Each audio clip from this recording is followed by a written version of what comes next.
We're working on it. Oh, this is working.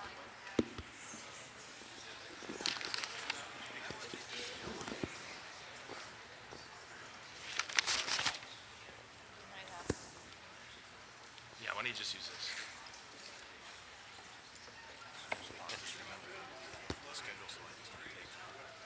Three. Oh, 4 clicks? Okay. All right.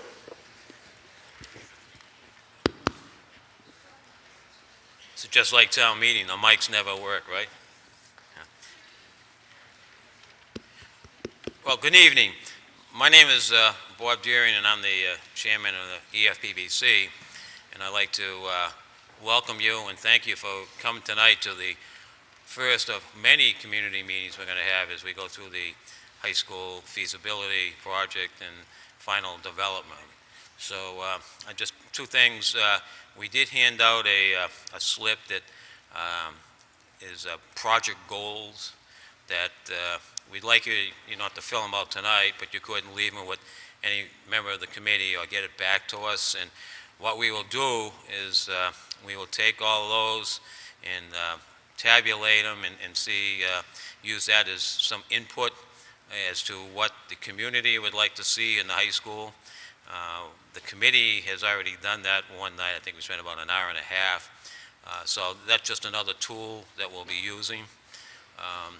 Another thing is, I'm sure you have 1,000 questions. I'm going to assure you we do not have 1,000 answers tonight. But as we move through the process, because we have just begun it just back in March of April, we're still gathering information and feedback. And as we move through the process, hopefully the next time we meet, we may have an answer to 500 of those. And by the time we get to the next one, maybe we have answers for everybody. But tonight is more informative, to let you know what we're doing, to solicit your input. We're trying to be as transparent as we can. And so, all comments, ideas, suggestions are all welcome. So, having said that, let's see if this works. Okay, so tonight is what can you expect from the process. I'll introduce all the players and what a feasibility study is. That's the first stage, and we use that. For us who have been doing it for quite a bit of time, it's quite common knowledge, but maybe to the average citizen, they don't know what a feasibility study is. And we'll go over that, and then we'll try to summarize what we've done to date. And then I'm going to sit down, and we're going to let our architectural team take over and give you a more detailed presentation of what they've done, what they plan to do, and hopefully what the outcome would be.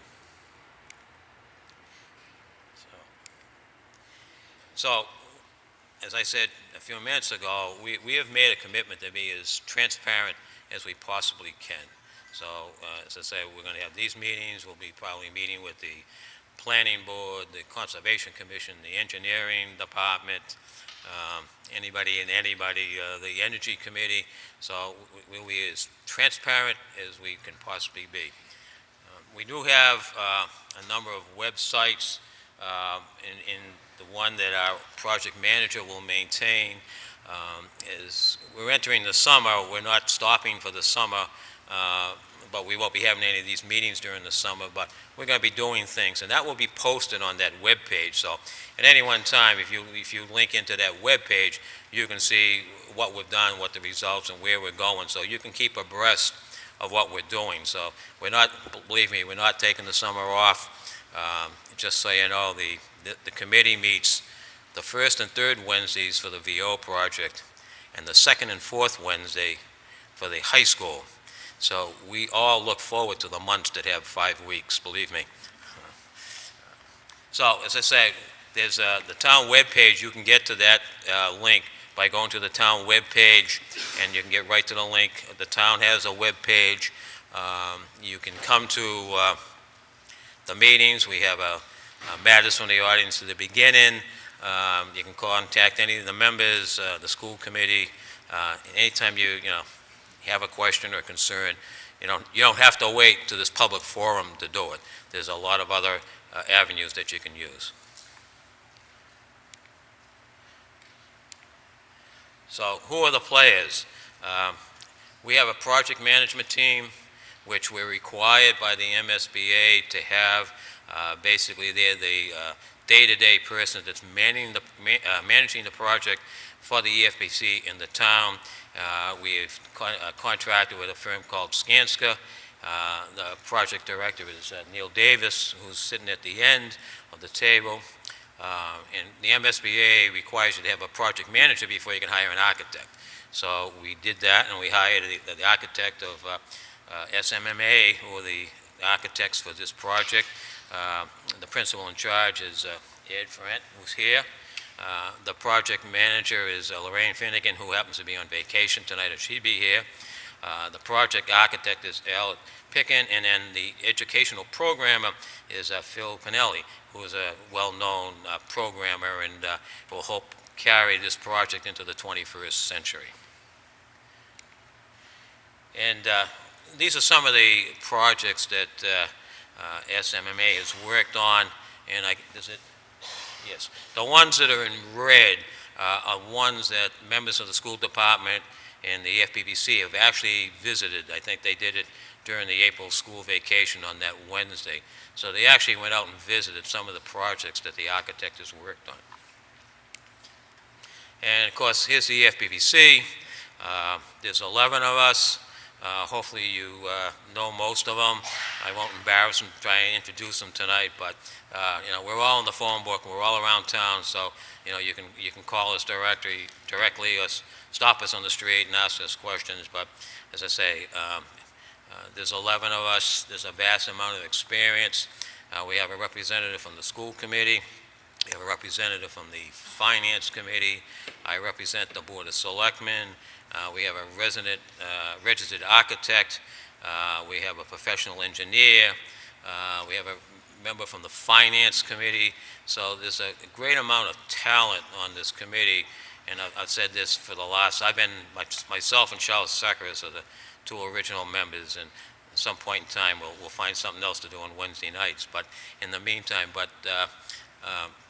we've been on it for 17 years, and over the 17 years I've said, and a lot of the architects and firms that work with us, that they have never come across a building committee in any other town that has the knowledge and the depth and really gets into the day-to-day planning of the school. So that is, of course, we also have the superintendent that's sitting way over there. He happens to be on our committee.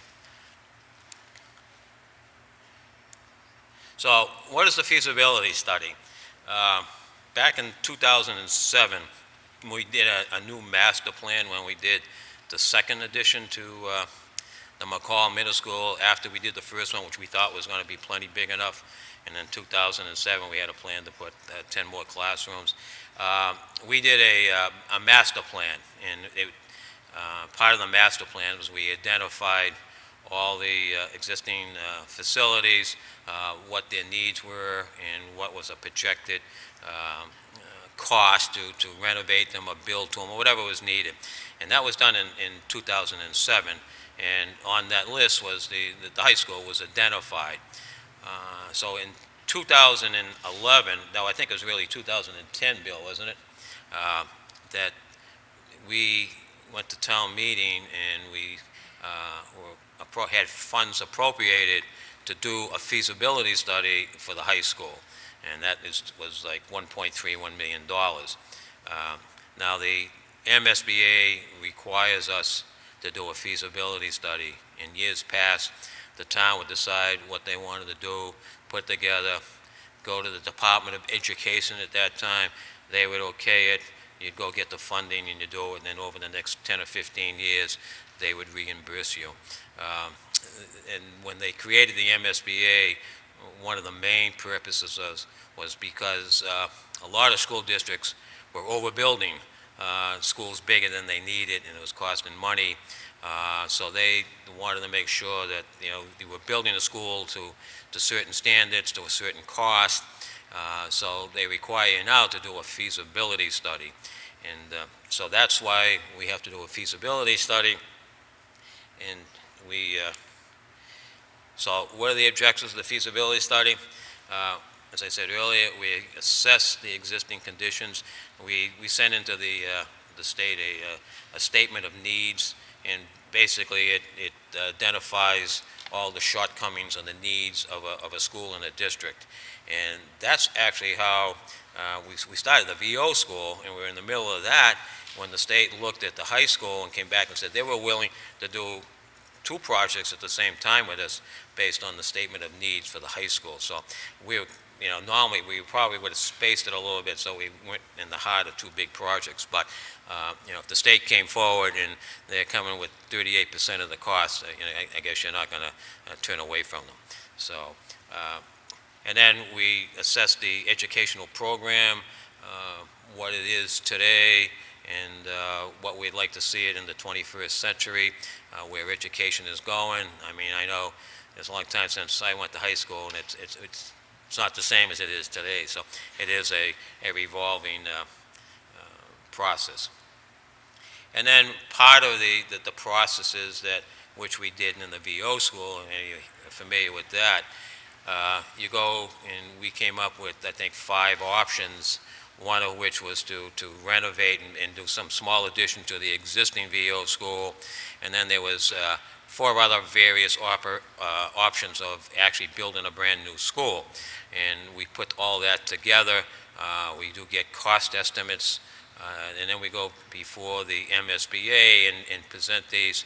And we have a preferred one. Hopefully, all VO, they did go along with our preferred one. But they always could turn around and say, we don't think you should be doing that, or that's too much money, and they may come back with another one. But you bring all these different options to them, and then you finally get an approval from them. So and then we do the site analysis. When we did the VO, you have to analyze the site, and as you remember in the VO, in the playing field, which was when it rained heavy, it was underwater. You make those type of assessments to see whether the site is suitable. So here's kind of what we're required to have by February of 2013. We are now, in which they'll be explaining later on, we're going through gathering all this information and coming up with a preferred program that we would think we would like to do. And that takes all this information and we put it together. And we need to go to the MSBA with that and to get their approval on our preferred program. And once we get their approval, the next step is what they call schematic diagram.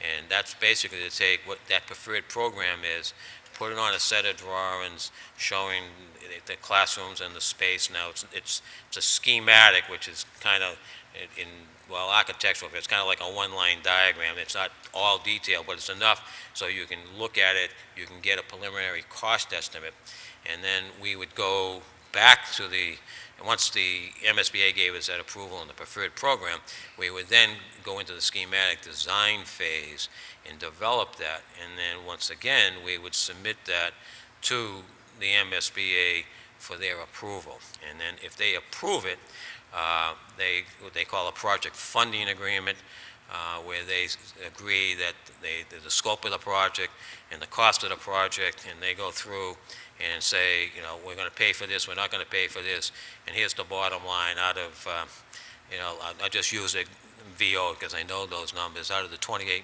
million project, the total cost of the town is $18 million. They're going to reimburse us $10 million on that project. Once we have that, we then need to get the funding for it, and the MSBA says that you must do that within 120 days. So given that we will probably go to the MSBA in February with the preferred, and then get the schematic diagrams, and then submit it, so that will probably be, in June, July of 2013. And then we would be going to a fall town meeting to get fall town meeting to approve the project, and then at that point, there have to be an override. And this all has to happen within 120 days of that project funding agreement. And that is, right now, it looks like it may be, in midsummer when they sign that. And I said, this is the schedule, a very preliminary design, which we are going to finish up in October. The schedule shows September, but because we're going to have another community meeting, I believe it's September 12th, we wanted to wait until we had another community meeting to get that input before we went to the MSBA with the preferred design. And so that would be in October, and then we would then go back to the preferred schematic and work on that. And let's see if I do this right. There's the first block. There's the second block. That which I said, the schematic diagram would be, say, June and July. And then the last one over here is in the fall, going to town meeting, and then eventually having an override to fund the project. And I think this is where I'm going to switch it over to Ed. He will go through his part, and at the end of that, we will open it up to questions and answers, and hopefully we'll have everybody out in time to go see the Celtics win their game tonight. There we go. Thank you, Bob.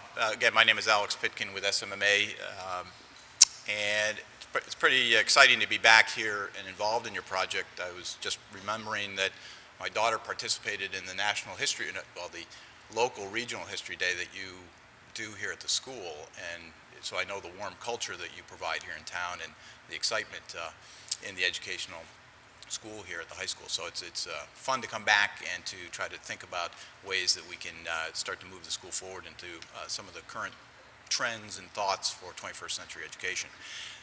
What Bob was talking about, and we've been on the ground, maybe it feels a little bit quiet to the community, but we have been here in the school working with Principal Gwynn's staff. I think we've met with just about everybody, if I'm not mistaken. I'm sure there are a few folks that we haven't quite caught up with. A lot of intensive programming sessions very early on, because what the MSBA really wants to know early on in this feasibility study is the program that you are going to be discussing and trying to deliver being met through this feasibility study. So it's very critical that we understand how the teachers and staff, how the administration has been using the facility, what successes are being created here, and also the shortcomings, so that we can begin to analyze the space in a very rational manner before we start going off and designing anything. Some of the things that we will be conducting and beginning to work on over the course of the summer. I guess this is a little, sorry about that. So there's a number of other items that we have to achieve for the feasibility study, and that is, of course, collecting a lot of data, a lot of information that will also inform whether this is the building site or whether it's elsewhere in the town. And so one of the things you'll start to notice this week is that we are beginning some of the traffic study analysis. That's a requirement. We're also, you might see some folks out there doing some surveys around the school. We need a better topographical understanding of the situation around the school. The school is very solidly built. It's a very robust foundation system, but of course the land around the high school itself has been undergoing a number of settlement issues. And then once school is complete, we'll also be, for the summer, we're also going to have some equipment out here and starting to look at, still? I apologize. Okay, much better. I can even hear myself now. Thank you. And So you're going to start to see some equipment also come onto site for the summer, where we'll start to look at a little bit more in depth at the geotechnical condition of the site as well, so we get a better understanding of the borings and the soil conditions, so we can understand what's going on physically around the building. And we want that to happen obviously when students are off site. And as well, we're going to have all of our engineering staff and all of the architects and all of our sub-consultants come in and really start to look at the existing facility. While the students aren't here, we'll have free run of the place. We'll really have a very excellent understanding of the building so that we can communicate that both to the EFPBC and to the MSBA as well.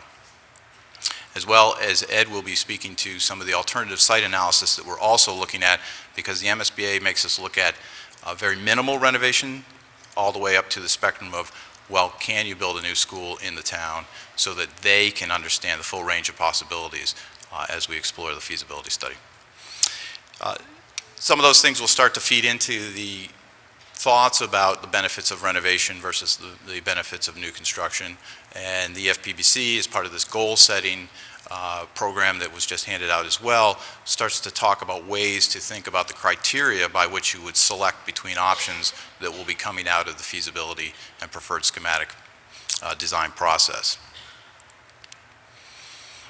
One of the things that we've already begun to analyze is through the existing drawings that we have of the building are the spaces that are currently not meeting standards. So we've already been able to start to assess that based on those programmatic meetings that we've had with the staff, and this is going to be very critical for us as we start to think about the renovation scenarios in the feasibility study. So things such as the red color on the plan start to indicate spaces that are well below what a current MSBA standard would require for a building of your size. And some spaces in an old building like this also are oversized. So we just want to know where the space is, what can be repurposed to the best benefit for the school as well as for the community. To the right, I know it's a little hard to see, but there are also some unique spaces in the existing building, a lot of basement spaces and things like that, that we have to catalog so that we can give your town an accurate cost estimate for the school. Even though it's space that's not going to be used for educational purposes, it still has to be understood from a cost purposing standpoint. So even it's there, it's got to be recorded, and it's got to be evaluated. We'll be working throughout the design process with three-dimensional models. It's the way that will help both the FPBC, the staff, and the community to understand the existing building. This is a model of the existing, one of the existing pods here at the high school. When you take the roof off, how that space is actually organized, how that space is being utilized today, some of the shortcomings or some of the positive things we've heard about. And then early on, we'll be testing different ideas for ways to organize that space. So this is just a first glimpse of the ways that we'll be studying your building. And all this is really leading up to how would we rethink the educational delivery in the high school moving into the 21st century? What are the changes that are really already upon us as we start to look at other models both in the Commonwealth as well as elsewhere? This is really talking with the principals and the superintendent's thoughts about self-directed learning and how do you envision using the building as a learning tool, because that's really how schools are thinking about buildings today and moving into the future. And with that, I'm going to turn it over to Ed. Again, I'm Ed Fournette, principal in charge of the project and an architect as well. One aspect of the feasibility study is to try to determine which is the best possible alternative of some number of alternatives to develop for your town. And part of that is to look at not every possible site, but to look at every reasonable site to see if a school would be better suited built on a different site than it currently is. So we looked at 12 sites to begin with, and not surprising to you folks, we eliminated many of them because of size, availability, or wetlands. We narrowed it down. Is that a surprise to anyone? I personally visited them all, and I didn't ruin a pair of shoes, but I definitely did get them wet. We narrowed it down to 4 and we're going through the process now of analyzing those sites in depth.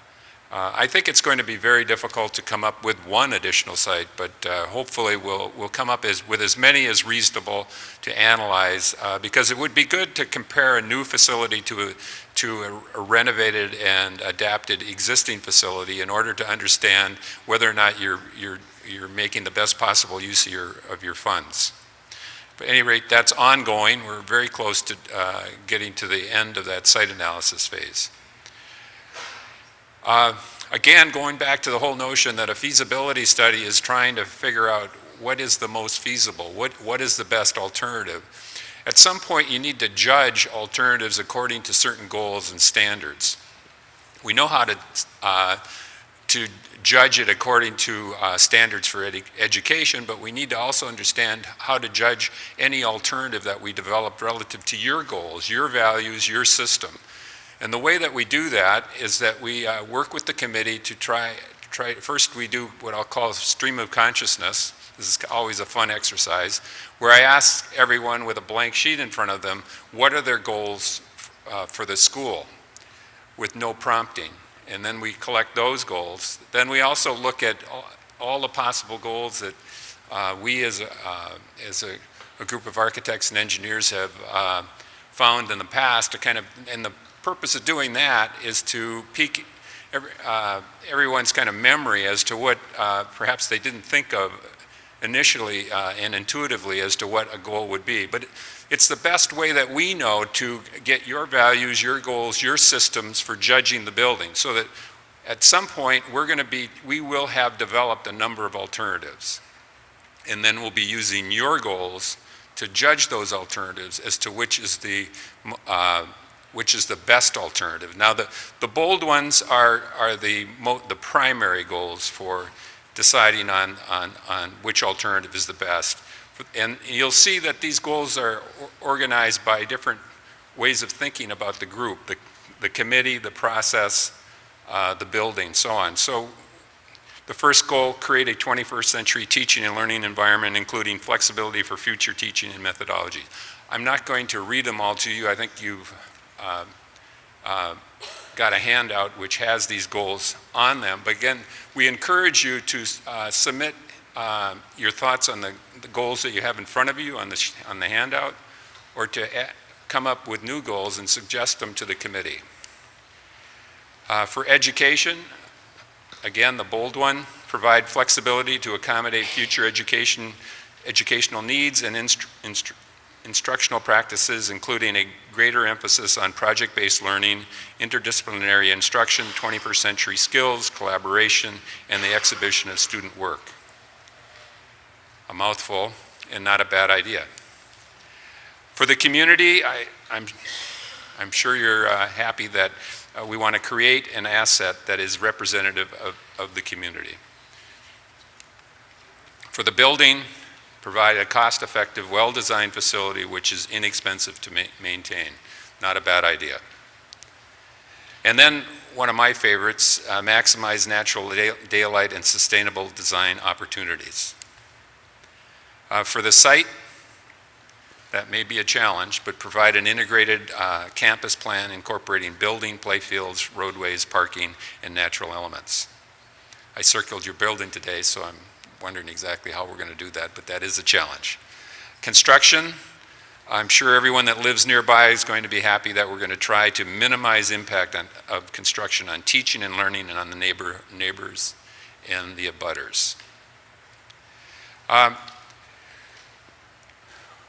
As has been said before, we're going through a series of meetings trying to be as transparent as possible. We've gone through, obviously, through April, and we're into May. Tonight, this is the community meeting, a project overview. Hopefully you have an overview by now, or by the time we try to answer your questions. We want to make sure that we're inviting you to a sustainable design meeting. That's when we're going to talk about all the potential elements for sustainability that we could incorporate in the building, try to get your ideas about them. Again, it's another method to try to ascertain what your values are relative to sustainability. And then there's another community meeting like this on September 12th, and then an October 10th meeting. And with that, I think Bob's going to field questions.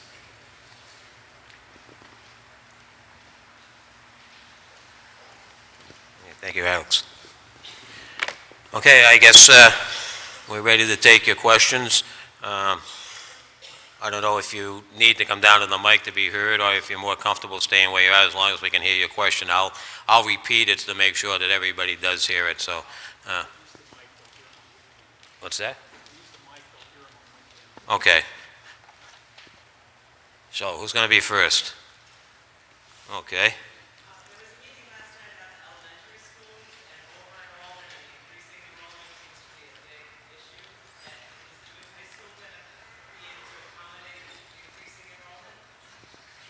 I believe that the question was, I guess last night they had a redistricting meeting for the elementary schools, and is the high school going to be able to accommodate the enrollment that's going into the high school?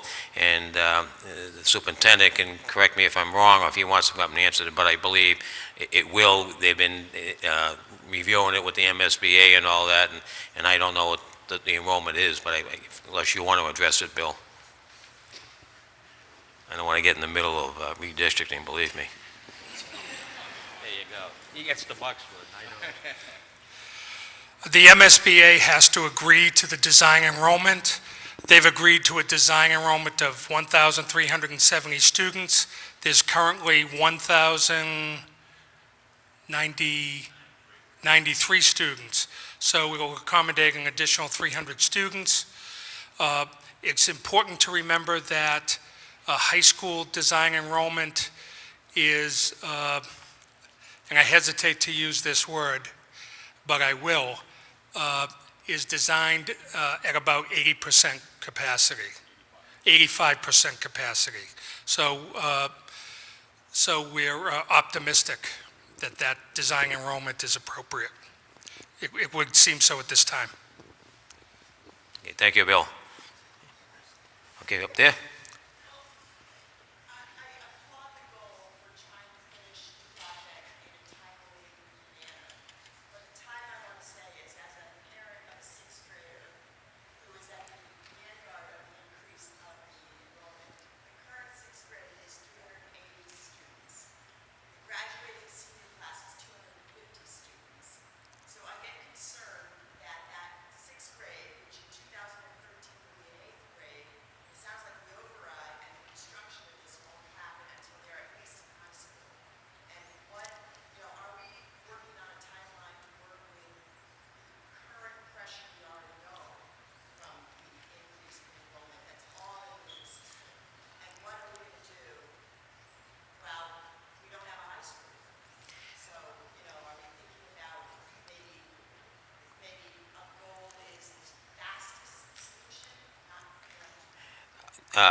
I think the answer to that, our goal is to provide the best educational facility for the town of Winchester.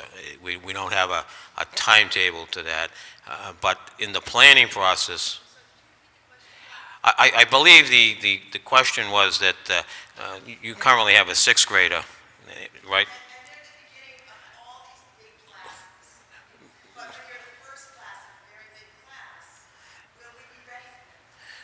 Well, I'm sure I'm safe in saying this, that the current sixth graders will never see the new high school, so we don't have to worry about it. I think if you're a current fourth grader, you probably got a pretty good chance of being the first class into the high school.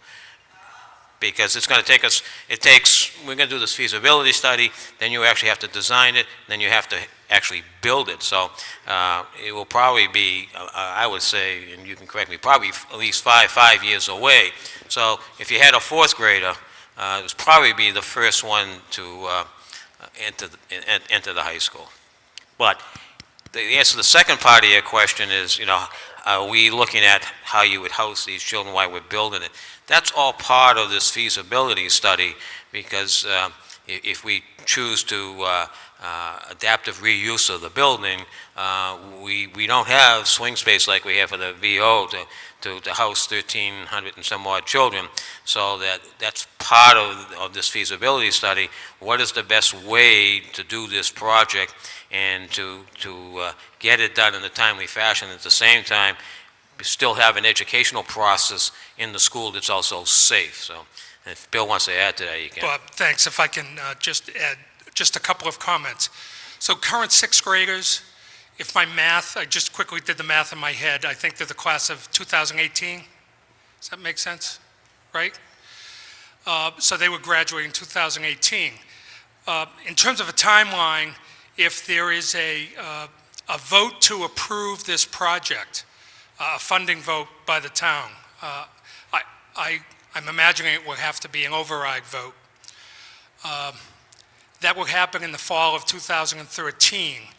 It would take about another 12 months to finish the design development and have bid contracts ready to go, I think. So we could expect some kind of construction, whatever the solution is, fall of 2014. So the current sixth grade class would probably be attending Winchester High School in some form or another during a bulk of the construction. And no matter what the timing is, there'll always be a group that will fall into that. We don't know the specifics in terms of how we're going to house, what the space will be like, until we know what the preferred solution is. And that will be a very, very, very important part of that whole process, because the preferred solutions will have to identify how the business of operating a high school will continue under whatever proposals are being considered. On a much smaller scale, an example is the Vincent Owens School. A very important part of that solution was providing the swing space. So this will be on a much grander scale, and I don't think any of us right now can indicate exactly what that will be. The only other thing I want to add is that on the schedule, it indicated another public meeting on September 12th.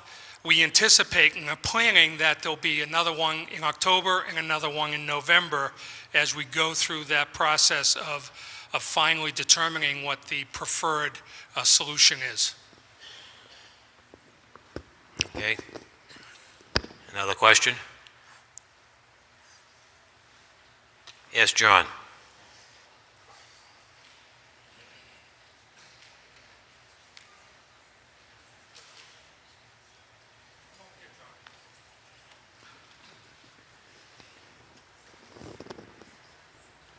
Yes, John Natale.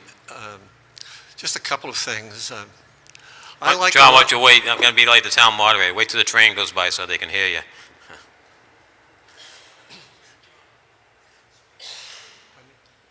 All right, there you go, John. Yes. Well, like many taxpayers, I have a basic fundamental difference of opinion with the committee. I just don't get it, why there seems to be we have a different opinion on the meaning of the word need. I don't quite understand the compulsion, if I may use that word, for town committees to demolish a perfectly serviceable school like the VO school, which was only 60 years old. The high school is about 40, 41 years old. Is there anybody living in town in a 41-year-old house who's contemplating demolishing it and rebuilding it? I don't think so. And if we do build a new high school, are we going to teach chemistry any different, English, biology? We're going to be teaching those subjects, I guess, the same way, same teachers, same methods.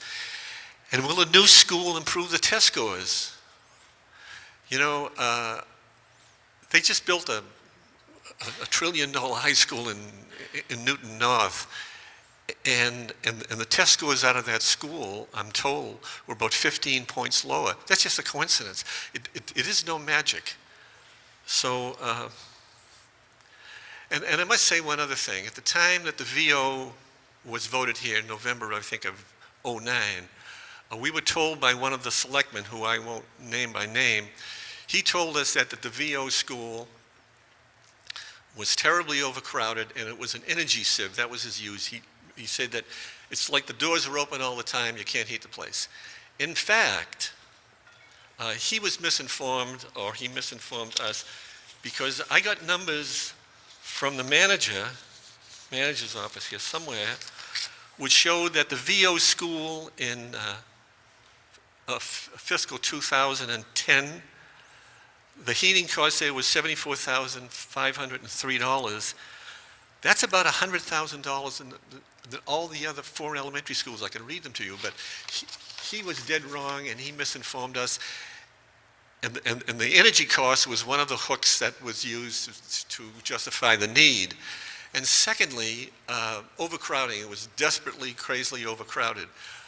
Also, with all due respect, that was not true. We had got information from the master plan that the VO school was designed for 320 children. At the time of that November vote, there were 301 in there. It was designed for 320, there were 301 in the building. So both of those rationales were incorrect. So I say that because of that history, I am very skeptical of numbers that are presented to me.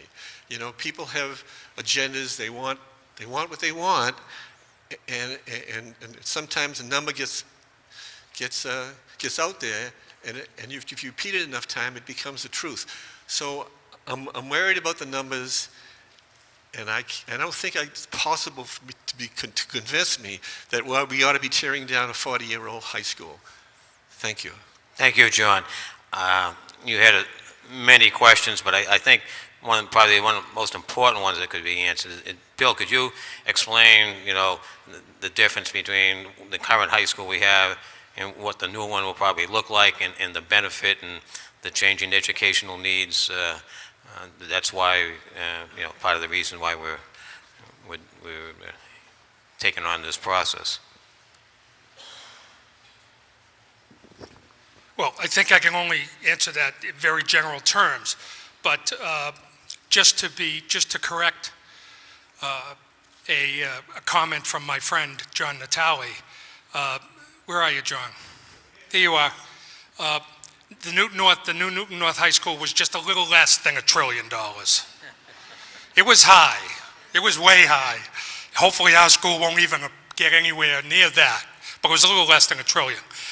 Anyway, whether the option that the town chooses for a high school is a new school somewhere or some kind of renovation to this school,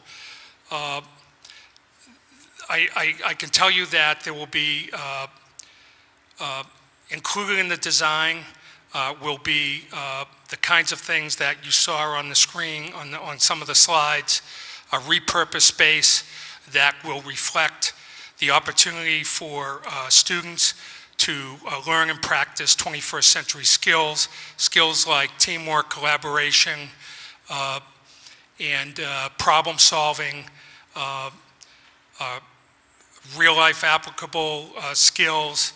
Yes, I imagine we'll still teach the sciences, we'll still teach the humanities, we'll still teach the arts. They may be a little different. Much of that will depend and provide opportunities depending on the space and how it's designed. Certainly, whatever option, we will be able to enhance, and I'll just leave it at this because we can take that out across all the disciplines, but we'll be able to tremendously enhance our science program because whatever project we'll have new updated laboratory and classroom spaces in science, which are desperately needed. Okay, thank you, Bill. Right here. Are you considering in this process the community aspect of the high school? And I'm sure with all those high schools that were listed, there had to be some that really thought through how to involve the community in the building, how to create programs that a community that probably will be voting for overrides in time will have a vested interest in over and above their tax bill. Yeah, I think the question was, are we considering the community involvement and the community use of the high school? And the simple answer to that is yes. That's one of the reasons why we're having this meeting tonight. It's open to the whole town. That's where those handouts we have, that's where that type of information. And though we're doing the school for educational reasons, this high school is an integral part of the town of Winchester. So though my kids are all out of there, I won't benefit, but as a resident of the town, I may benefit from it. So I still have a vested interest, even though my kids aren't in the high school. So yes, that's one of our major goals, to make sure that we get the community involvement in what the community wishes to see in the high school beyond just the education. So yes. Way up back. Irene.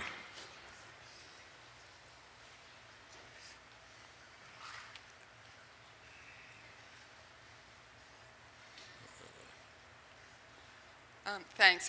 Should I face you or the? There you go. Try to do a little bit of both here.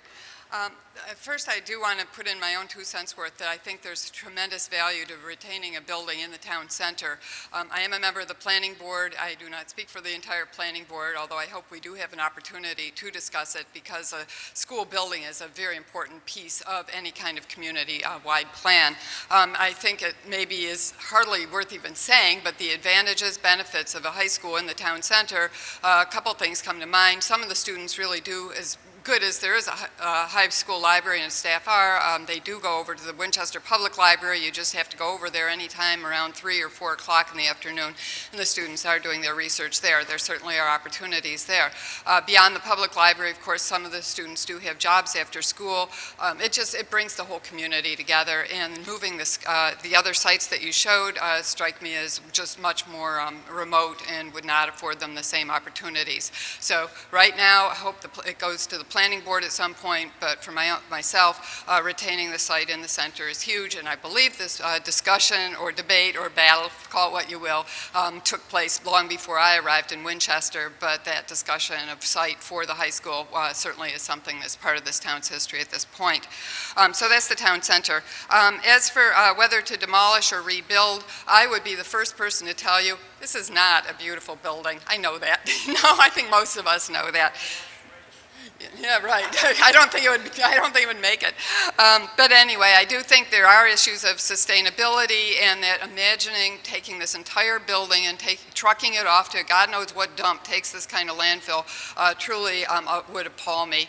I think I know any number of architects. You guys are architects, and there are any number of architects I know who also work on large-scale buildings, and buildings can be retrofitted. We know, you know, I'm sure, that we can work with this building. So my own view is that just in terms of just as a person who's a part of a broader society, I'd rather not see this moved into landfill. At the same time, I think heavy reconstruction is something I would certainly support. Also, once you've got a foundation, you've got walls, as you said, it's solid in many ways, that you can certainly save some money by working with some of this existing shell as you rebuild it. Certainly there should be some demolition. I think that's appropriate, but I'd like to see a lot of it preserved. Community facilities, if we can save some money by using the existing building, I'd love to see a better auditorium. This is not great for the performing arts. It needs some major work. As you know, with the train running by, it's really annoying to be here for programs of any number of types. It's really hard for the kids. So I would urge a better performing space, and it's a community space as well.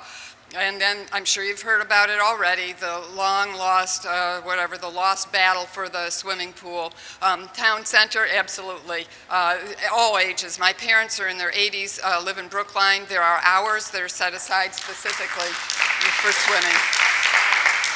Yeah. We need a chance to go for it and to embed that into the whole package. This town has no swimming pool. We have swimming teams. They go out of town swimming during the summer. I grew up in a very middle-class town, and we had a pool in the junior high as well as in the high school. We took recreation department summer camps, and we swam. We all learned to swim. I got my red badge, my blue badge, and so on. And it's safety. My kids had to swim. I believe they had to swim, and ultimately we had to join private facility. I know you could ship them out to the Y, but anyway, one way or another, it's either going out of town or joining someplace in town to get that swimming option, but it doesn't serve the seniors anyway, either way you look at it. So swimming pool is certainly a priority. You're hearing that. Beyond that, more. Interior programming. I'm hearing all these buzzwords, and they are driving me crazy. Student-centric, excuse me. Students have been the center of education since Boston Latin School was founded in 1635. These are not the words we need to hear. What do we really need? Where's John Natale? Bless you. We do need to, I believe, provide good labs. We certainly put LCD projectors in the classrooms. Yeah, there's some things that we do today that we didn't do, 25 years ago. But the trends in education, this building is like a monument to trend in education. And a lot of this sort of big open space and no windows and all that, that was trend in education. So I would urge you to be fairly conservative and not please try to sell us something that's up to date in trends in education. Most education hasn't changed that dramatically. I'm an educator. It doesn't change that fast. So I'd urge you to avoid these trends. Build us some good classrooms, reasonably scaled for the size of classes, and they do vary somewhat in a high school. You'll see that, so different size classrooms for different purposes. Beyond that, I'm hearing that word standards, and I know a lot about the standards that are being used in the educational facilities world. These are not, and this is to the community, not to you, but the standards are set by school buildings architects. They have a whole association. Their center is in Scottsdale, Arizona. They issue standards, and then states throughout the United States adopt the standards. And then suddenly your building, whatever your existing building is, doesn't fit the standards. And then somebody's going to say it doesn't meet modern standards. Well, whether it's an old building or a 1970s building, they never seem to meet the standards. So please, let's just put that aside. Let's try to be reasonable about what we've got and then work around it in some way and make some compromises. So let's be aware as a community when we start hearing about standards. Aesthetics are something that are near and dear to my heart, and I'd love to see, and I think many of us in Winchester would, an improved exterior to the building. I'm quite, it's disappointing to have this as our community space with the, concrete block painted blue. It would be nice if we could save a few nickels by retaining the building, if we could put a few nickels into making a more attractive building outside and inside. I did applaud seeing your comment about finding the front door. We certainly want to announce to the town of Winchester and to our people moving into town that this is the pride of the community. It doesn't look like it now. Yes, it does look like a jail or a prison or a warehouse or whatever. So it would be great if we could dress it up a little bit at some very small additional cost. Finally, I'm very much concerned about the circulation outside. I want to make sure that we still have a walking school. The kids do walk, my kids did, walk to this school building. Many of them do not have cars. Let's prioritize walking as opposed to driving. Get all those parking lanes, drop-off lanes out from the front door so that the people can move in and out. I did know someone who, got it? We don't want people killed when they're trying to pull out. These kids they're kids. They're 17-year-old drivers. They got 3 kids in the car, and they're flying out of here. There is a whole concept of street design, road design, and the traffic. The way you create the patterns that run through around the site can certainly slow things down, or they can speed things up. What we have right now is rather nasty, and I do blame it in part as design when someone did kill someone coming out of this parking lot. So we really do need sensitive design and make sure that the people walking in and out of the building are the priority, not the cars. So look forward to seeing more from you. Thank you very much. Thank you, Maureen. Okay, right over here.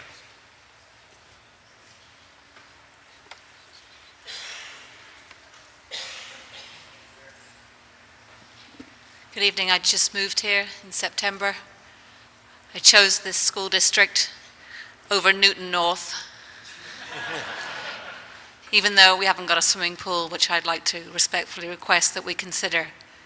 The reason I chose Winchester over Newton North is because Winchester is an absolutely beautiful town, and because the realtor did not take me past the high school until after I'd bought the house.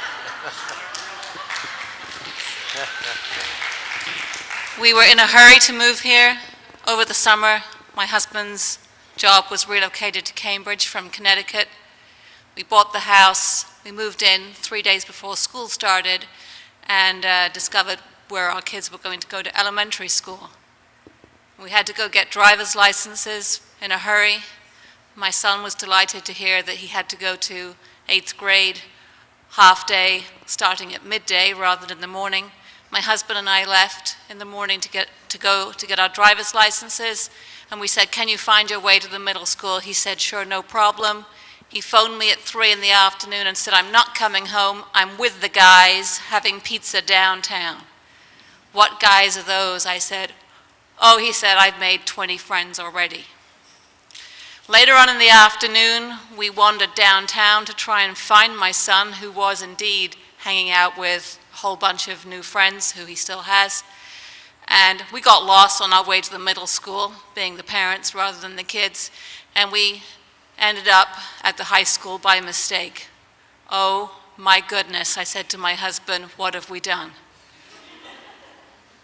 "No child of mine is ever going to that school," I said. Well, since I've moved here, I've met many people whose children have been through the high school or are at the high school, and I've come to understand that there's more to life than mold or whatever else that goes on at the high school. And having chosen Winchester School District also partly for the scores, I'm still absolutely delighted to be here. But I'd love to see Newton North School instead of Winchester High School on this property with Winchester High School kids in it and a swimming pool. I just have one question, which is this. I am overwhelmed by the number of people who send their children to private school instead of to Winchester High School. I cannot afford to do that, nor do I personally want to do that, and I'm amazed by the number of people in town, I'm learning, who can afford to do that. But I'm also noticing that the reason they do that is because they're not sending their kid to a dump, not the town dump, Winchester High School. So my question is, what are we going to do when we have a beautiful school and some of those parents who currently or would send their kids to private school see Newton North School or something like that, some beautiful school in town, and want to send their kids to the public school? Will we have room for all those kids to come back into the fold? Thanks.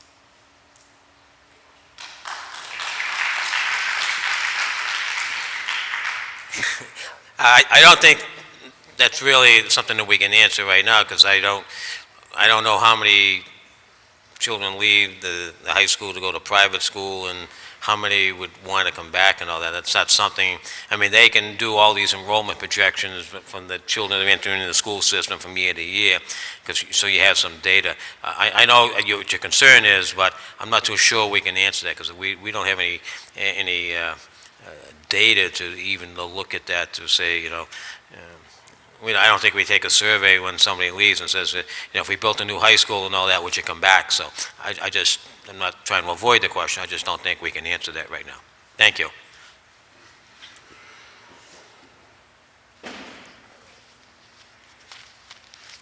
Are you from Newton North or are you Winchester? How about Wellesley? Okay. My name is Peter Griffin. I'm not a resident of Winchester, but I'm president of the Griffin Museum of Photography in Winchester. My uncle Arthur Griffin moved to Winchester in 1936 and died in Winchester in 2001 at the age of 97. So between... Yeah, hold the mic up a little so they all can hear you. Can you hear me now? There you go. My name is Peter Griffin. I'm president of the Griffin Museum of Photography in Winchester. My uncle moved to Winchester in 1936 and died in Winchester in 2001 at the age of 97. Between his tenure in town, my involvement with the Griffin Museum, we have probably over 80 years of connection with the town of Winchester. My uncle endowed the photography dark room at Winchester High School and also McCall School. We continue to have a photography program with Winchester High School.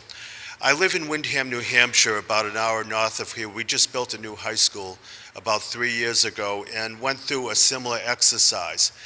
And I think one of the great benefits of this exercise is how the school department reevaluates their relationship between the school department and the community. Is it just simply an educational institution, or is it community-based? For example, in Windham, we did not have a high school. We sent our kids to the next town over. Since the high school has been constructed, it's become the center of town. For instance, the Community Economic Development Director, because of the layout, it's a contiguous space between the cafeteria and the lobby, the public areas. Twice a year, she has a business development fair in those spaces for those people that do not have retail outlets. It could be any one of a number of different businesses, financial advisors or whatever. So I'm suggesting that when you think of the relationship, think beyond the box, just not the predictable. You might also speak to the Newton North High School administration, Wellesley High School, my high school, Windham, New Hampshire, about that. Also, too, in relation to this auditorium, to the benefit of the community, when the people were playing the high school, they went to a theater designer. They looked at Pinkerton Academy in Derry, New Hampshire, who had just built a new performing arts space, and incorporated into that space really true theater design, acoustics, lighting. It has now become a center for the community. They've even had traveling performing companies come into the auditorium. Pinkerton Academy in particular has such an amazing space. I believe they're developing a revenue stream. People rent the space out for legitimate theater and dance. So think along these lines, talk to other other high schools that have gone through this. But first and foremost, it is a community building. It is just not an educational building. And from a public relations standpoint, Winchester, like all communities, a majority of the tax base is devoted to education. So the more you can incorporate into the use of the building something for the general populace, they're going to build an allegiance to this building, or your new building. So thank you. Thank you, and thank you for all your comments and suggestions, and I know, I can guarantee you that we will take all those into considerations, because that is one of our goals. Thank you. Was that Lance up there?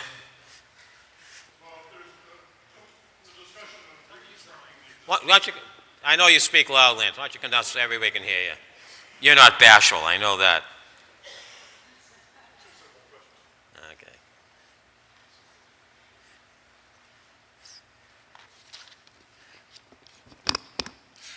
Questions. We've been talking, there's been general discussion about reconstructing the existing school as an option, and if that's done, it's to be done in phases, I assume.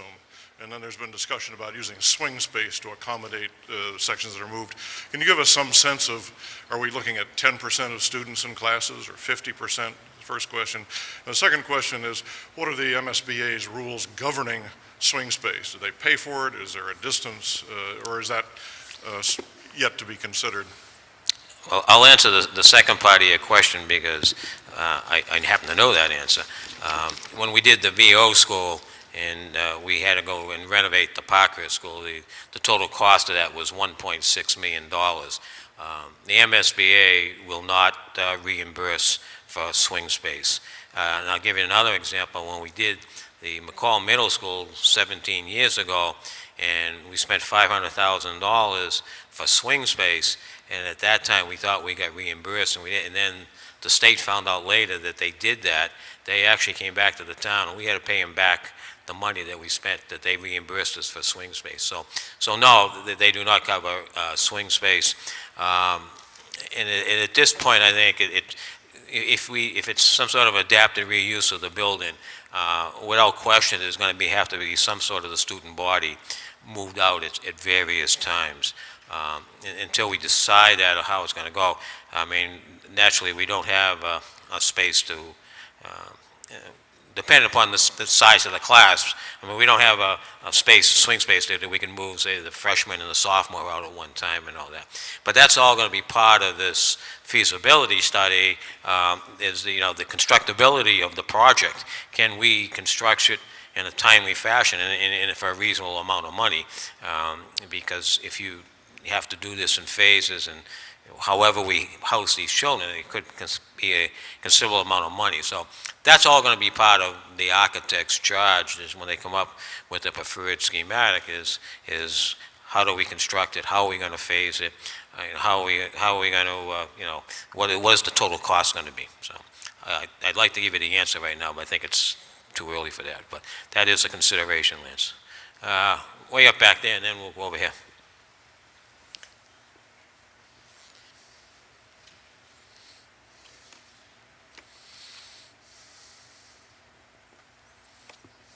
Hi, I'm Mary McKenna, and I'm on the planning board, but I'm speaking as a citizen tonight. You got to speak in closer to that, Mary, so they can Can you hear hear you. me? There you go. Okay. I just want to reinforce the point that the high school is located in neighborhoods and borders on the town center, and that we are talking about community involvement, but I also hope that goes beyond just the building, and that you realize that you are, right now the high school is like it's dropped from Kansas. It's an isolated building and has turned its back on the neighborhoods and the downtown. And the ring road, Skillings Road, which passes by, is really a loop road for high speed. And we're involved now with the river projects and the downtown center initiative, and it's a great opportunity to look in master planning at how the river can be improved. Skillings Road can become a tree-lined boulevard to slow the cars down, and that we bring the neighborhood scale back around the edge, and we open the front door and the back door to the neighborhoods and make a connection to the community for lifelong living. Thank you. Thank you, Mary. Get right over here.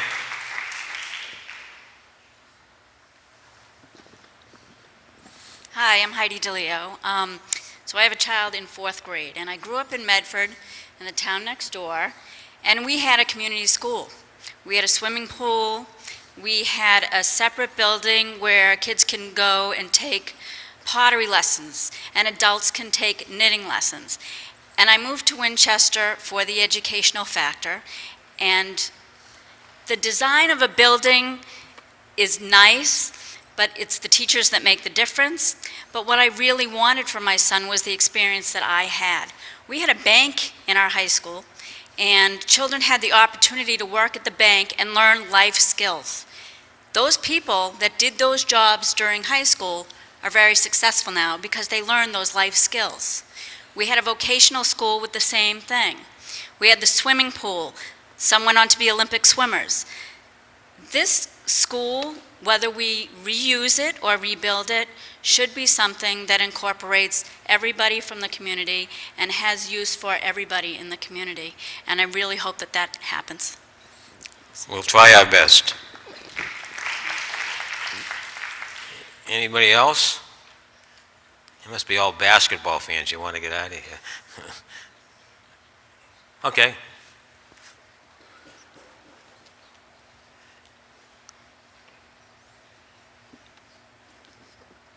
Hi, I'm Carol Savage. Just, there you go. They don't have to bend, Carol. I am a parent of high schoolers, two high schoolers, one who's graduated recently and is in college, and two who are in the building now. I'm also a town meeting member, and I'm part of the parent association here. I'm a parent of a swimmer who gets up and swims at 5 a.m. at the Woburn, the Woburn Boys and Girls Club. They're grateful for the use of that pool, but I've watched us lose the use of the Medford pool. So I applaud the thought of a pool would be wonderful, and other kinds of community use. But I have a couple comments and then one question. As a parent, I would absolutely feel this building needs to be renovated. You look around and I share all the comments about concerns about the quality of the structure relative to what goes on inside the structure and the expectations that are put on the students and the teachers and the staff within this building. My own children have a fondness for this building, and I think that actually speaks to the kind of community that we're a part of, that people move to instead of Newton or instead of Wellesley, because when you drive to Winchester's town center, you see something special here. You feel something unique. There is something about this community and its downtown and the proximity of the school to the library, to the Jenks Center, to the Griffin. There's a sense of value around education, a bookstore that's right in the downtown center. It is community, and you feel it inside these walls. So don't be too afraid about this building. There's a lot of wonderful stuff that goes on in here. Yes, it needs work, but there is a lot of wonderful stuff going on inside this building right now, and a lot of that has to do with community engagement and people like Mr. Deering and others that put a lot of time into this town. So I do want to say, as a parent who's concerned about education, I hear this phrase, 21st century education, I'm a little concerned about some of the things I think Ms. Meister talked about earlier. Let's not fix things that aren't broken. I worry a little bit about this student-centric language as well, and the idea of project-based learning. There's a richness in the subject matter that's taught here, and I think a lot of that has to do with the kind of departmental collaboration that has gone on with the teachers in the various departments here. And I'm hearing that that might be changing, that instead of department organization within the building, there's going to be like interdepartmental organization, and the teachers might lose that space to collaborate and learn within their departments and work together as departments.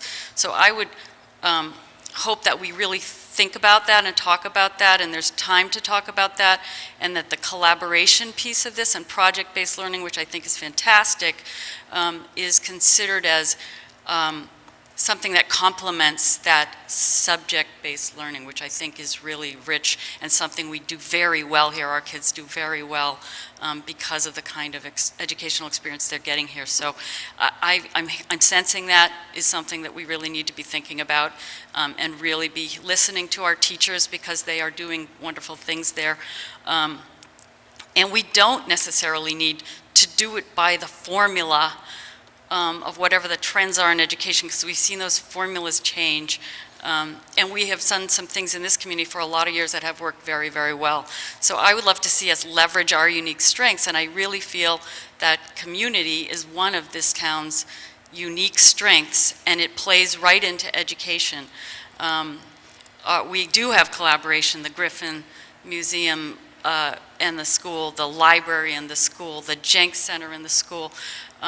There is a wonderful wealth that plays right into some of these themes in 21st century education, leveraging that, being able to create partnerships between the downtown business and the students is kind of project-based, student-centered, community-centered learning that affords them real-life skills and allows them to apply their education to real-life applications, and at the same time builds community engagement.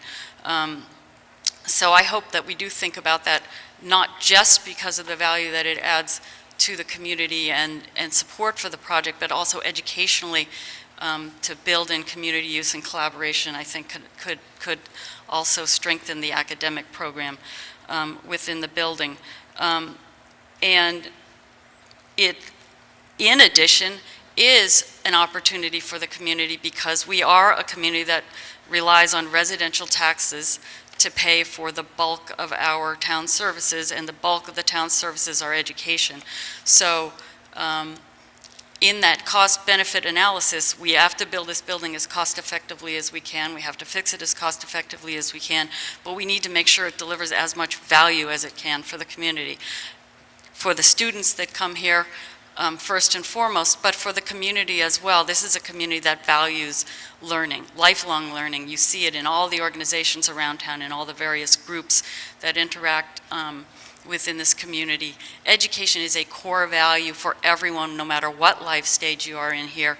And so I do challenge us as a community to think boldly and big about how can our high school look different, feel different, be a part of, when you drive into this downtown, as numerous people have said, you look around and you say, wow, I want to live in this town. Because whether I'm a young single person coming in here, or someone with kids, or someone who's a senior, there's something special happening here. Education is valued in this town, and my tax bill is going to be high, relatively high to live here, but I will get value out of it.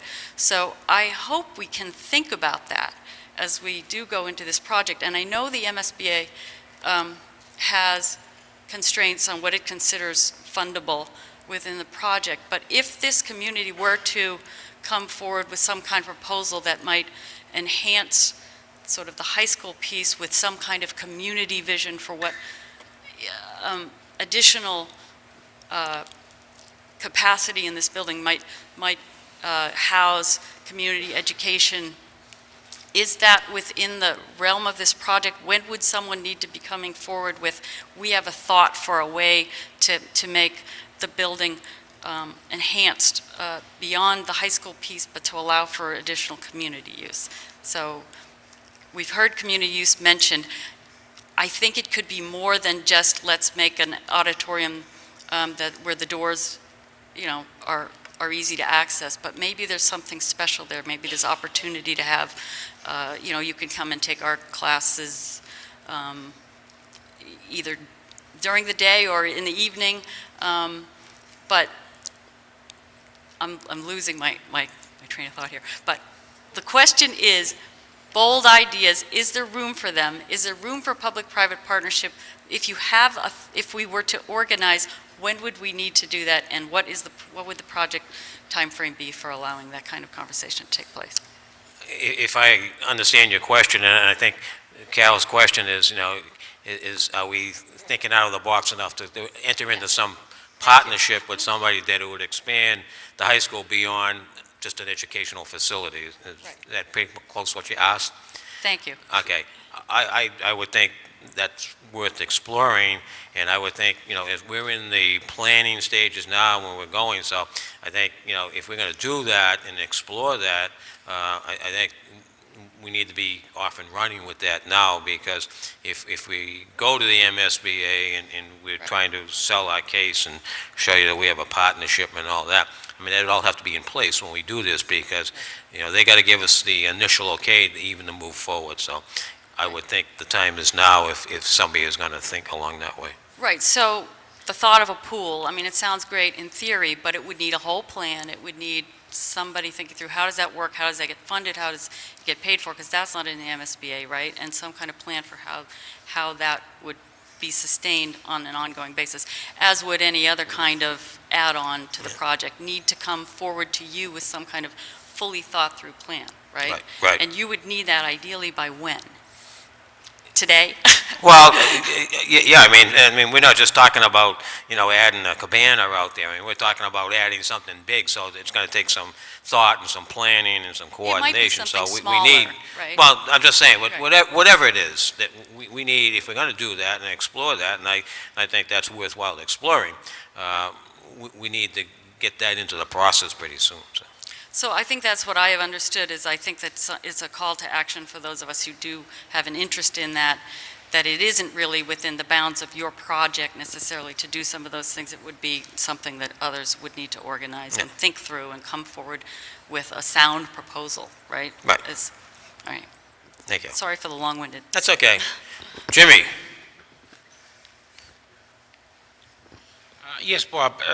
The Board of Selectmen is concerned about community involvement. That being, yes, a pool, hey, I'd like to see an ice skating rink. But we have some community involvement now, such as WinCam. And, we've heard discussions tonight of, bringing in some theater. What role will WinCam play going forward?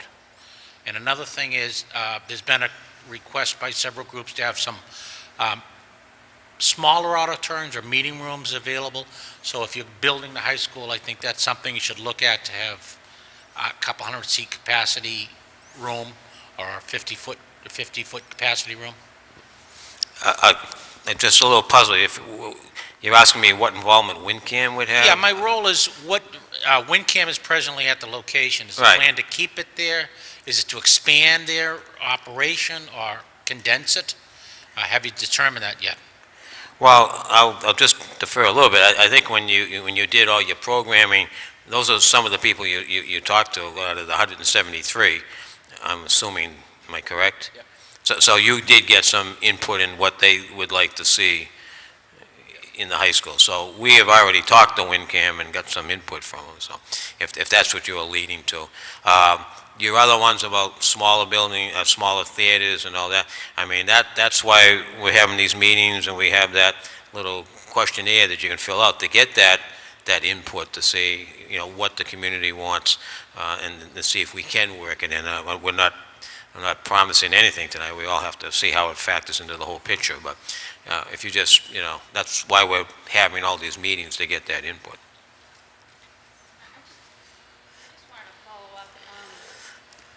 So what I'm hearing is, I'm just using bank as an example because what I'm familiar with. So if we could show that a bank space in the high school had educational value, you're looking for us to prove educational value to what we want to see in the community, and then you can present that? Well, I don't think it has to, I guess anything you do has some sort of educational value. I can be educated by doing something, so it's not just the student. So I don't think you mean an educational value just to the student in the school. I think if they add some value to the high school as being in a community center, and as you say, if the students worked in the bank and they would learn that experience and all that. So those are all the things that we need to get back, and we'll look at that and So that could potentially be funded? Well, possibly. I can't speak for the MSBA. I'm just saying. All of these things, we have to evaluate them and find out, what they're going to cost, how much we're going to reimburse, and we don't have an unlimited checkbook here. We have to go to the voters, so we have to have a broad appeal, and part of it is getting seniors and these others because they will support it if there's something in for it. So we fully recognize that, but it also at the same time we have a fiscal responsibility to the town to make sure that what we're asking them to pay for is reasonable and justifiable. Okay, thank you. Just a minute.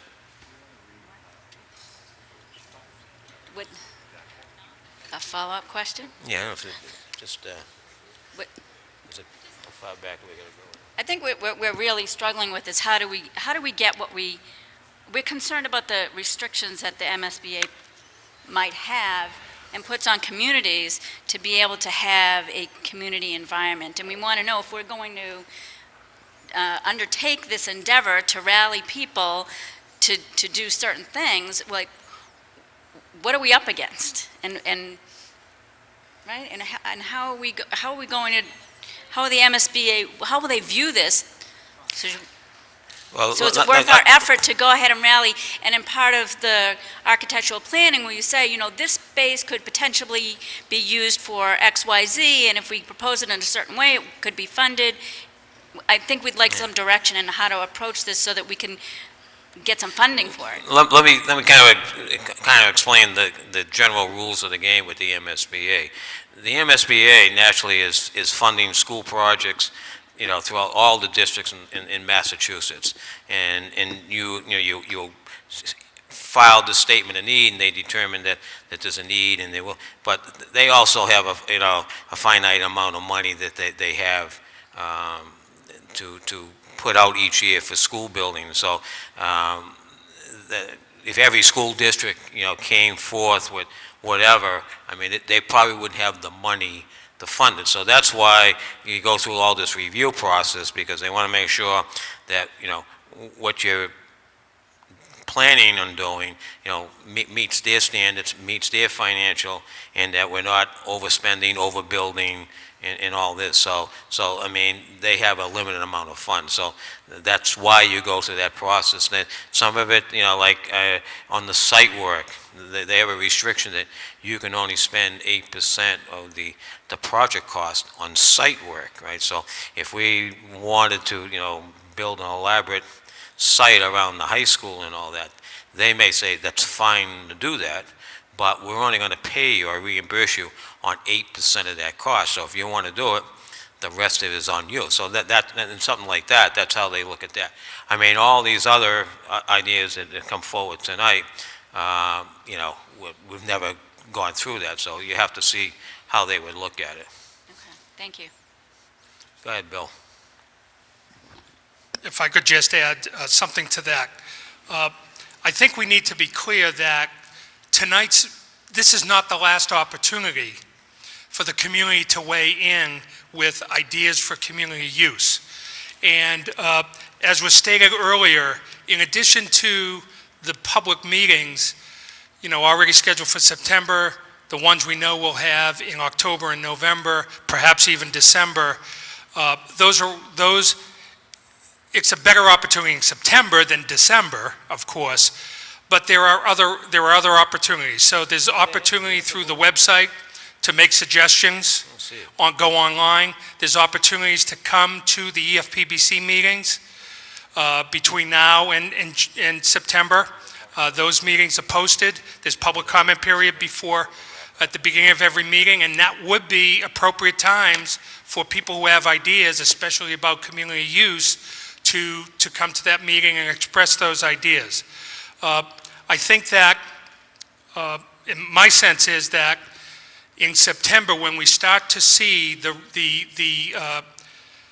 much more full results of the analysis that the architects are going to be doing over the summer, and we start to get a sense of what some of the options might be, especially in September, that would be another crucial time for the public to look at some of the rough sketches and say, well, what about this? What about that? And so that input gets taken back to the EFPBC. I'm sure the school committee would be involved, but clearly there's a sense that whatever project is done for the high school, we need to do everything we can to program reasonable use and have flexible use of whatever space that is. And I think that while we need to be aware of what the MSBA regulations are, we need to be ready and willing to work with them. It means that there may be some things that the community really wants to support that would have to be paid outside of the MSBA's participation. And so this has to be an ongoing conversation for the next 3 or 4 or 5 months. That's my feeling. And after every meeting, as ideas are presented, the group goes back to the table, refines the plans, and tries to accommodate as much as we can the ideas. I don't know if that helps. Yeah, I think we're trying to drive. If you walk away tonight with anything, I hope you walk away to realize that we're trying to make this as transparent as possible, and that it's an open process. And as I say, we won't have our next meeting until September 12th. I hope that we hear from people between now and September 12th, because you don't have to come to the meeting. As I say, we've talked about the website. So just remember that, we will consider everything, and we'll give anybody plenty of opportunity to bring that forward. And as I say, like Bill has emphasized, if you had some idea and you want to do more of a one-on-one discussion, come to our meeting on a Wednesday night, and we can discuss it there. It's one-on-one and get more details. So just please, when you leave here tonight, remember this is a very open process, and we're soliciting the community input. Bob, I'm sorry, maybe one more comment. I hope I don't have to get up to the mic again, but Yeah, no, I'll that's be right, you happy won't, to do you won't. so. It's important to understand that our project management company, Skanska, and the project director, Neil Davis, he's at all the meetings, and the website is being administered by our project management company. So that website will be updated on a very regular basis. So I would urge you between, I'm sorry. Yep. So the website that's on here is a big, long That's right there. URL name. You can access the website by going to the school's homepage, okay? www.winchester.k12.ma.us. And right there in the middle of the homepage, you can click on the link. It takes you right there. But that website will be updated as we go through the process from today, June 5th, right up through the next public meeting, September 12th. So that would be, if you don't have the time or inclination to come to an EFPBC meeting, say on July 3rd, you know, you will be able to keep track of our progress through the summer.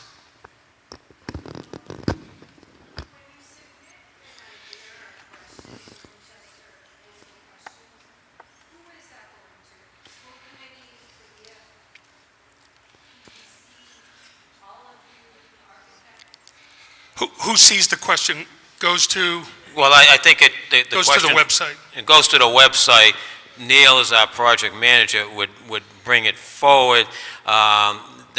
In more than likely, the EFPC would discuss it. If it has something to do educationally, naturally the school committee would be involved in it. So it goes to us, and so we'll get it. Don't worry about that.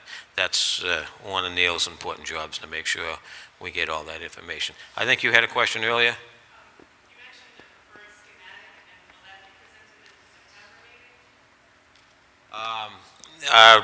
We won't, I think if you look at the schedule, we're going in with the preferred program in October, and then right, but as Bill said earlier, right now we're saying September 12th because we have that date. There'll be a meeting in October, November, December, whatever, whenever, so as we...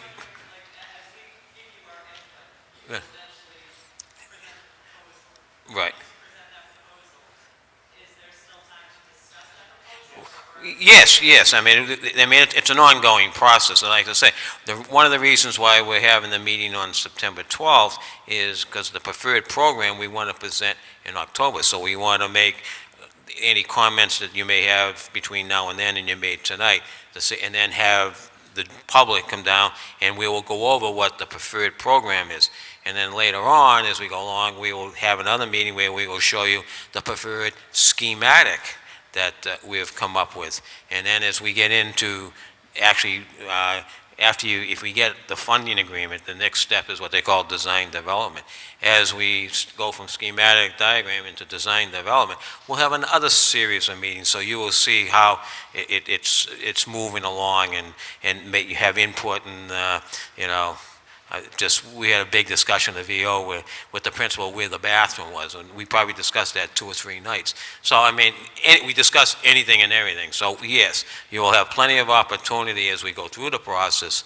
Up until the final day that we go out to bid, to build the thing, there will be community involvement, and you will have that opportunity, whether meetings like this, the website, coming to our meeting, calling us on the phone. So, as I say, I kind of emphasize, it's a very open process, and we're soliciting as much input as we can. Okay, one question up there, and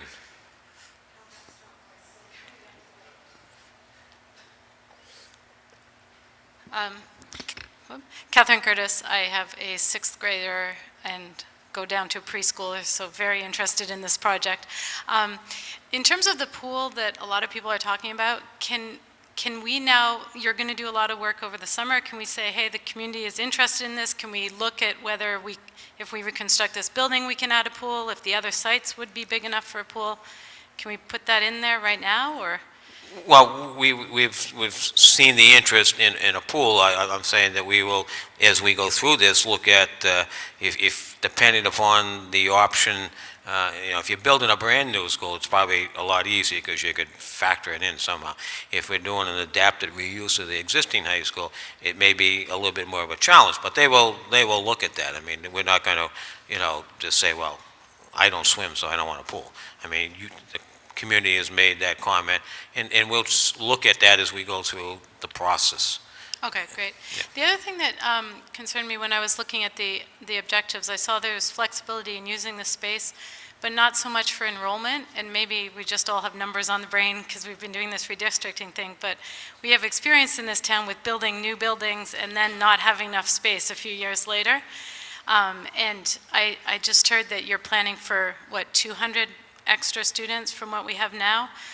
But Approximately, yes. But we already have 1,000 children at the middle school over 3 years, and there's 1,000 and some here over 4 years. And the elementary schools, my daughter's elementary school almost doubled in size over the 6 years she was there. I'm not sure 200 is going to cut it. And then maybe something will change and the enrollment will go down. Are we looking at flexible spaces that we can add some enrollment or repurpose some things? I think that's really important in a town like this. Well, hopefully, and because the enrollment is kept growing and without placing, that's kept me busy for 17 years. So I mean, I kind of hope that it kind of stops myself. But I think Bill has spent quite a bit of time. I mean, one of the good things about trying to project what's going on in the high school is, a good majority of the students that are already in the system and are going to work out. It's not so much as trying to figure out how many first and second graders are coming in at the beginning of the year. So I would hope that going through this in the middle school, that is leveled off, and I think the current sixth grade is smaller than the current sixth grade coming in is smaller than the one that's going to the seventh grade. So there is some leveling off. Hopefully, the middle school. But there's a huge third grade class. Well, so. there could be. I'm just saying this. I'm confident that the superintendent of schools and the MSBA, given the history of Winchester with the growth pattern that they've had, that they've taken this into consideration. So. Okay, because a lot of the kids that will be affected haven't even come to kindergarten right now. Right. So we don't actually really know. So we need to plan for something that can swing a little bit for us. Right. Yeah. I agree with you. Thank you. All right. Another question up there, and are we ready to? I'm not going to cut anybody off. I'll give everybody opportunity, but hopefully maybe we're ready to kind of wrap it up and we can go back to the drawing board. Hi, Susan McPhee, Energy Conservation Coordinator. I don't think they can hear you, Susan. You got to Okay. talk right into that. Take it right out and hold it in your hand. There you go. Hi, I'm Susan McPhee. I'm the Energy Conservation Coordinator and also on the Climate Action Committee. And first of all, thank you for having a meeting on the 13th to cover sustainability issues. That's going to be great. And I just wanted to mention the current high school uses roughly 31% of all the municipal energy expended in the town. So we've got about, over 20 buildings, 28 buildings, and we use a third of our energy here. So I would encourage everybody working on the project to take into account things like natural ventilation. We currently have windows that don't open, things like that. Anything that looks at life cycle costing, making it inexpensive to run the building over time, would all be great moves. A solar-ready roof, which we're doing at VO. Thank you, that's terrific. So we can find an economically efficient way to maybe get solar. LED lighting would be another life cycle costing kind of thing to look at. So the list is long, but life cycle costing would be a really great mantra for the project. Thank you. Thank you. Chris has got a question.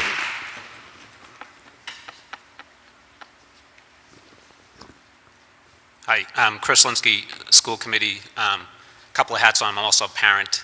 And also, I'd like to think about this from a community's perspective. We've got to do a lot better job in communicating.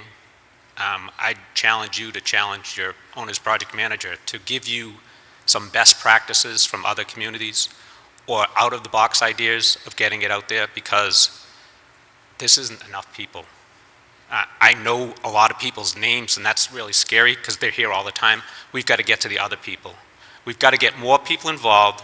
We've got to challenge ourselves to get to the point where people are saying, please, please, We've got to get ourselves to the point where people are saying, stop talking about it and do it. I don't want this project to come down to the same dead end we come frequently, which is, what is going on? How come I didn't hear about this? I don't have enough time to react to this. This isn't enough time. Where is the communication of this project? So I hope that doesn't happen. I like seeing the website. I like some of the ideas, but please challenge your owner's project manager to come up with better ways of getting to more. This should be packed with people. Thank you. Thank you. Okay, any other questions? Okay, once again, okay.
Thank you for your comment, and I'm sure the superintendent is writing all these comments about enrollment down, right, Bill? Okay. Any more questions? Okay. Once again, I thank you for coming tonight. And what's that? I can't hear you. Yes, somebody was handing them out. If you didn't get one, we got plenty of them up here. Anybody that didn't get the survey that we'd like you to fill out? Well, it's a questionnaire, not a survey. It's a questionnaire. Just the list of the goals. Well, what I'm saying, it's a list of goals that you would prefer to see in the high school. Do you have the list of goals? Do you have that sheet of paper? I can't hear you. Well, to indicate what your preferred goals that would be for high school. If you...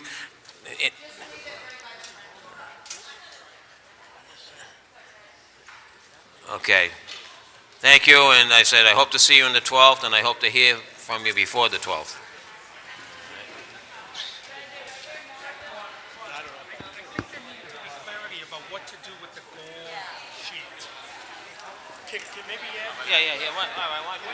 What do they do with it?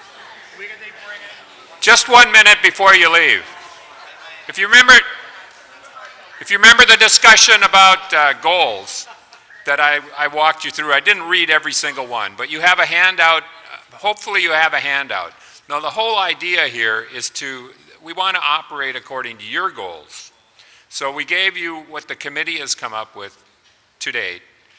And what you should do is take those goals and review them, edit them, add to them, subtract from them, whatever you want to do with them, and then get them to the committee.